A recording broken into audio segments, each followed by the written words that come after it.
Hello जी।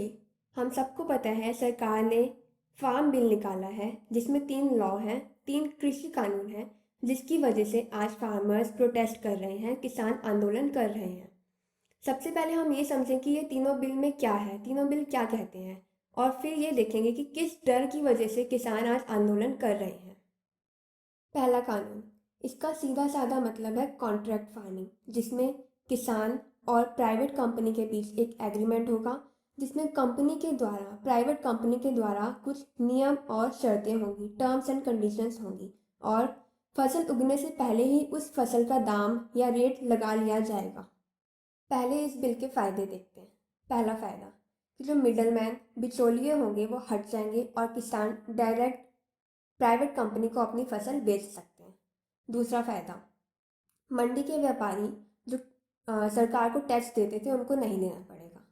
तीसरा फ़ायदा, जो किसान भाई हैं हमारे, वो कंपनी से एडवांस पेमेंट ले सकते हैं ताकि उनको बैंक से या कहीं से लोन ना लेना पड़े। और चौथा फ़ायदा कि कंपनी, प्राइवेट कंपनी किसानों की मदद करेगी, उनको खाद प्रोवाइड कर सकती है या फिर कुछ फैसिलिटीज़, कुछ सुविधाएं दे सकती है जिसकी वजह से उनको फसल उगाने में मदद हो जाए। अब कंपनी किसानों की मदद करेगी, सुनने में तो काफ़ी अच्छा लग रहा है ना? लेकिन प्रैक्टिकली क्या होगा वो हमें नहीं पता। अब तक सब अच्छा चल रहा है, तो विरोध क्यों? सुनिए। नंबर 1, कंपनी बड़े फार्मर्स, बड़े किसानों से ही डील करेंगी क्योंकि उनको ज़्यादा क्वांटिटी या ज़्यादा मात्रा में फसल चाहिए होगी। तो जो छोटे किसान हैं जिनकी ज़मीन और फसल दोनों कम है, तो उनका क्या होगा? सोचिए। नंबर 2, कंपनी ताकतवर है, तो वो एग्रीमेंट में लिखी गई खुद की शर्तें ही अगर ना माने या फिर उनको बदल दे, तो किसान तो कुछ नहीं कर पाएगा ना।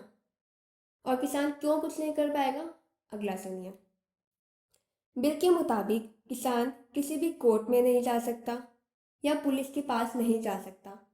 वो सिर्फ और सिर्फ एसडीएम के पास ही जा सकता है।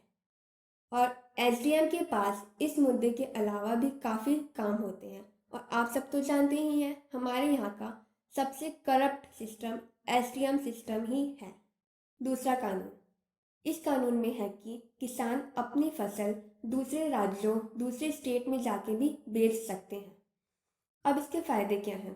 फायदा नंबर 1, पहले ऐसा नहीं होता था। पहले किसानों को अपनी फसल अपने राज्य की मंडी में ही बेचनी पड़ती थी, लेकिन अब किसानों को अपनी फसल का दाम, रेट, प्राइस जहाँ पे ज़्यादा मिलेगा, सही उनको लगेगा कि उनकी फसल का मूल्य सही है, वो वहाँ पे जाके अपनी मर्जी से बिना टैक्स दिए बेच सकते हैं। दूसरा फायदा, किसान अपनी फसल डायरेक्ट, सीधा आम जनता, हम जैसे कंज्यूमर्स को भी बेच सकते हैं। ज़रूरी नहीं है वो किसी प्राइवेट कंपनी या फिर मंडी में जाके ही बेचें। पर दिक्कत कहाँ आ रही है? प्रॉब्लम आ रही है कि इसका फ़ायदा भी बड़े किसानों को ही मिलेगा, क्योंकि उनके पास फैसिलिटीज़ होंगी, आने जाने में उनको कोई दिक्कत नहीं होगी, वो कहीं भी जाके सही मूल्य लगा के अपनी फसल बेच सकते हैं। पर पिसेगा कौन? छोटे किसान, क्योंकि उनके पास ना तो सुविधाएं होंगी और ना ही वो इतना खर्चा करके दूसरे स्टेट में जाके अपनी फसल बेच पाएंगे। दूसरा, इसमें एमएसपी लागू नहीं है, तो व्यापारी किसानों की फसल का जितना भी रेट लगाएगा, किसानों को फसल उतने में ही बेचनी पड़ेगी। सरकार इसमें कोई मदद नहीं करेगी।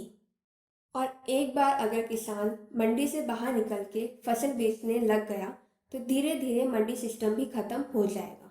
इसका एक एग्जाम्पल भी है। बिहार में 2006 में मंडी सिस्टम को हटा दिया गया था। तो एक तरफ जहाँ फसल का रेट पंजाब हरियाणा में 1800 रुपये था, वहीं दूसरी तरफ बिहार में उसी फसल का रेट या दाम 8 या 900 रुपये ही था। तो वहाँ के किसान जिनके पास अपनी थोड़ी बहुत ज़मीन थी, वो अपनी ज़मीनें छोड़ के पंजाब हरियाणा में मजदूरी करने आ गए थे।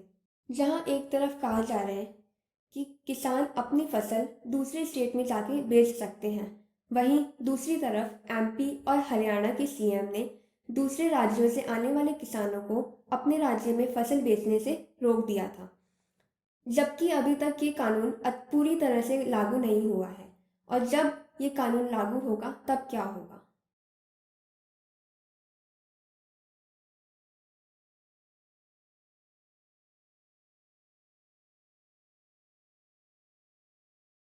अब बात करते हैं तीसरे कानून की। सरकार कुछ चीज़ों को ज़रूरतमंद चीज़ों की लिस्ट या कैटेगरी में रखती है जिसकी हमें हर रोज़ ज़रूरत होती है। जैसे कोरोना के टाइम पे मास्क और हैंड सैनिटाइज़र को इस कैटेगरी में डाला गया था, जिससे वो सही दाम और सही टाइम पे लोगों तक पहुँचे। इस कानून में ये है कि सरकार ने ज़रूरी चीज़ों को ही इस लिस्ट से निकाल दिया है, जैसे आलू, प्याज, तेल, दालें और अनाज। और इसका पूरा कंट्रोल प्राइवेट कंपनी को दे दिया जाएगा। चाहे अब प्राइवेट कंपनी उसको किसी भी दाम पे बेचे, कितना भी जमा करके रख ले, सरकार उसमें कोई दखल नहीं देगी, कोई इंटरफेयर नहीं करेगी। हाँ, सरकार तब आएगी, तब दखल देगी जब उस चीज़ का दाम 100% या दोगुना हो जाता है, बढ़ जाता है। जैसे मानो कोई दाल का मार्केट प्राइस 100 रुपये केजी है, 100 रुपये पर केजी है, तो जब तक उस दाल को कोई भी कंपनी 150 या 199 तक भी बेचेगी, सरकार कुछ नहीं करेगी। सरकार तब आएगी बीच में, तब दखल देगी जब उस दाल का प्राइस, उस दाल का दाम 200 या 200 से ज़्यादा हो जाएगा। दूसरा, कंपनी ने किसान से फसल खरीद के स्टॉक करके रख लिया। ठीक है, यहाँ तक समझ आ गया। अब जब नई फसल आएगी, किसान नई फसल लेके आएंगे, तो जो कंपनी ने पहले वाली फसल का स्टॉक करके रखा है वो मार्केट में सप्लाई करना शुरू कर देगी। तो जो किसान की फसल होगी, नई फसल होगी, उसका क्या होगा? प्राइवेट कंपनियां वो जहां भी कोई भी उसकी फसल, नई फसल को खरीदेगा, जिस दाम पे भी खरीदेगा, उसको उस दाम पे बेचनी पड़ेगी, चाहे वो जितना भी कम दाम हो।